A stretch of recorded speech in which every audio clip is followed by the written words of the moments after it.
Mnemonics are clever memory devices designed to make it easier to remember things. But considering that they take time both to create and retrieve, are they really that useful for learning Chinese?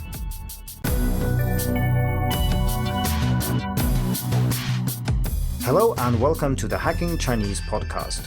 In this week's episode, I'll explore one interesting aspect of mnemonics, namely the extra time they take and if they really work for learning languages. The title of this week's episode is Are Mnemonics Too Slow for Chinese Learners? Written by me, Ole Linge. Mnemonics are mental techniques used to improve our ability to remember things. You are probably aware of such techniques even if you haven't read up on the topic or actively tried to improve your memory. Common ones include simple phrases for remembering the order of planets, "My very excellent mother just served us nachos," or more elaborate methods where you associate things you want to remember with specific locations, known as a memory palace. The most fundamental principle for learning anything effectively is understanding. This can be said to be the process of connecting something you know, and which is therefore meaningful, to something you don't know, making it more meaningful. Learning something new entirely devoid of context and without connecting it to any old information is very hard. For example, trying to memorize Chinese characters as a jumble of individual strokes is extremely hard compared to chunking these strokes together into meaningful components. The effectiveness of mnemonics. It is in this light we can see why mnemonics are useful. They are a way of connecting something you want to learn to something you already know, often in a fun and memorable way. Sometimes this connection is completely unrelated to the thing you are trying to learn, such as the phrase for remembering the order of the planets in our solar system. Nachos have nothing to do with Neptune, and Mercury is neither mine nor yours. I will not go into the details of how to create powerful mnemonics for learning Chinese in this article, since I have already done that elsewhere. See Using Memory Aids and Mnemonics to Make Chinese Easier. But to put it briefly, memorable mnemonics are often exaggerated or bizarre, making use of as much meaning as there is to be found in the items to be learned. For example, it could be argued that the phrase to remember the planets above is not weird enough to leave a deep impression.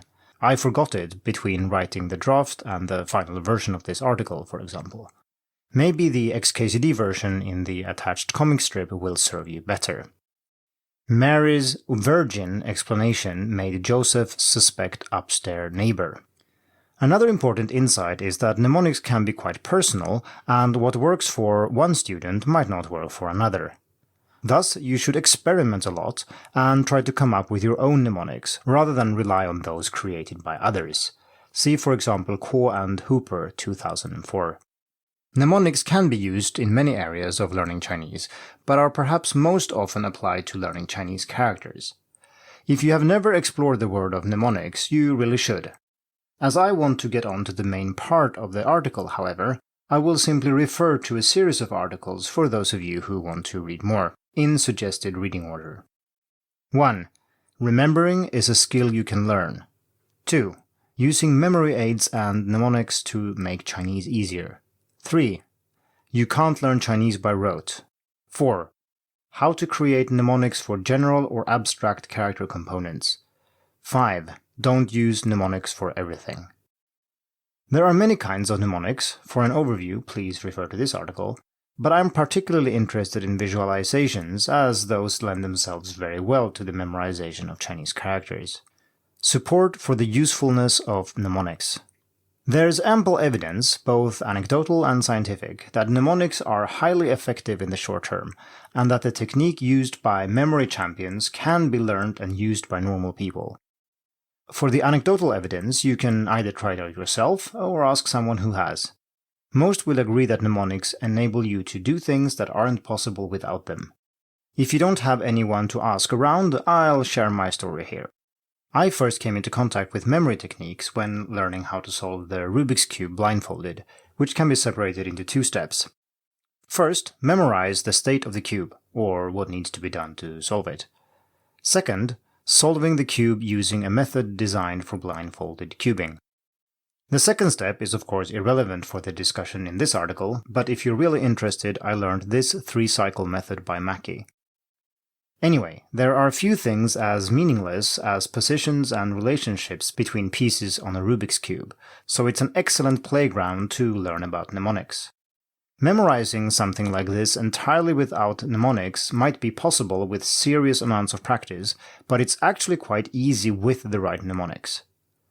Apart from having gone through the process myself, I have talked to dozens of people who have vastly expanded their ability to recall things after learning basic mnemonics.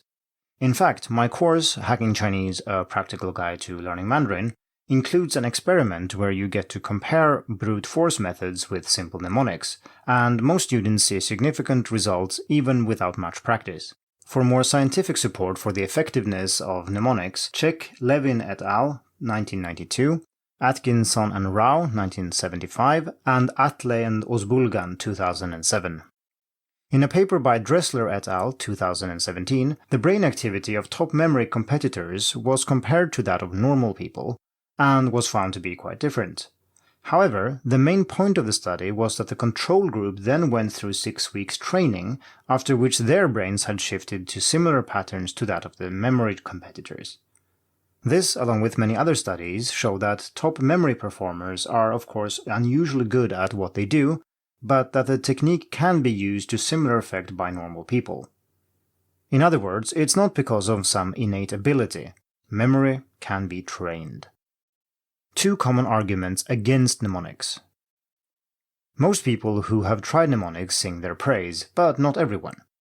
I generally think that mnemonics are very useful for learning Chinese, but I've not used mnemonics to learn most of the Chinese characters I know. See, don't use mnemonics for everything. Nor can I recall most of the mnemonics I have used. Here are the 2 most common arguments against mnemonics for learning a foreign language. 1. Mnemonics are not useful because they are too slow. When you speak a foreign language, you can't stop for a few seconds and recall a bizarre story only to figure out what tone a word you want to say is supposed to be. You need near-instant recall, which mnemonics will never give you. 2.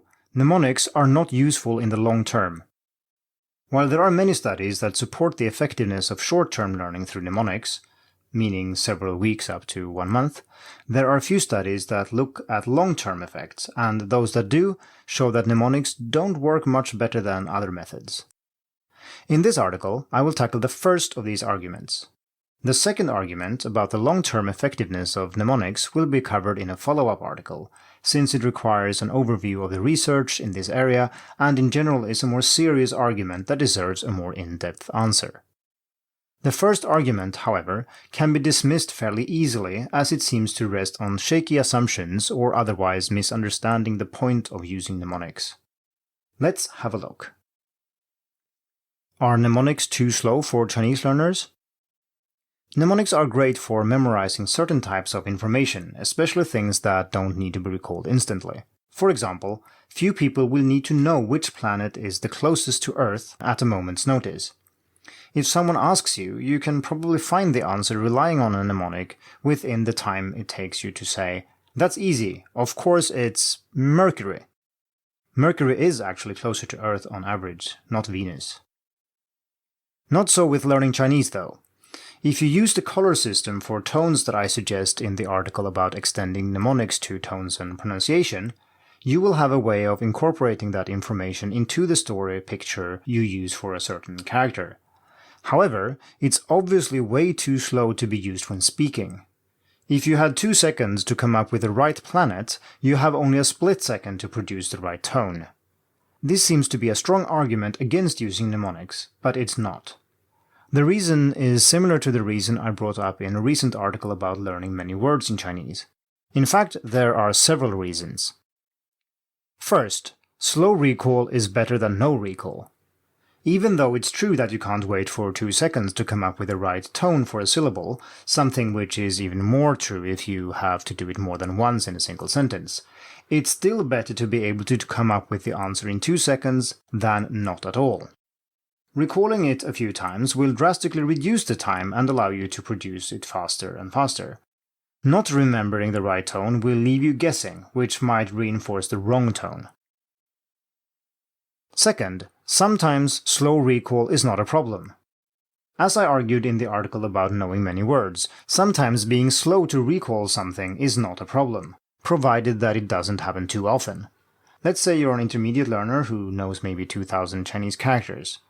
You are more than 200 times more likely to encounter the character ta, the 10th most common character, compared with the character pao, the 2,000th most common character. If you have to think for 2 seconds before writing ta, you will have a problem, but if you need to think a bit about how to write pao, that matters little. The same goes for anything on an exam, as long as the time limit is not very tight. Third, mnemonics are just stepping stones. The mnemonic is not necessarily there to end all your review needs for a specific character, but rather serves as a stepping stone to more intuitive knowledge of the character. If you create a mnemonic for xiang, to think, as a beginner, this obviously fades away over time. As an intermediate learner, you will have seen and understood, and probably written, xiang many hundreds of times, and while you might still remember the mnemonic itself, you do not need to rely on it either for the meaning, pronunciation, or for how to write the character. The alternative is to brute force the character into your long-term memory by continuous repetition, which certainly works too, but is much more tedious. I will return to this argument in the follow-up article. So it's not really a problem that it can take time to recall something via a mnemonic. It would be a problem if the mnemonic is all you have for recalling the information you need, but that's never the case if you're also reading and listening to a lot of Chinese. Or at least it's very rarely the case. In the next article, we will look at the long-term effectiveness of mnemonics. As I've argued in this article, mnemonics are obviously good for short-time memorization, especially when it comes to writing Chinese characters, where it's often okay to take a few seconds to come up with the right answer. And even if it would be desirable to be able to produce the answer right away, doing so with a delay is still better than not being able to do it at all. For a complete reference list, please check the text version of this article. Thank you for tuning in to the Hacking Chinese podcast.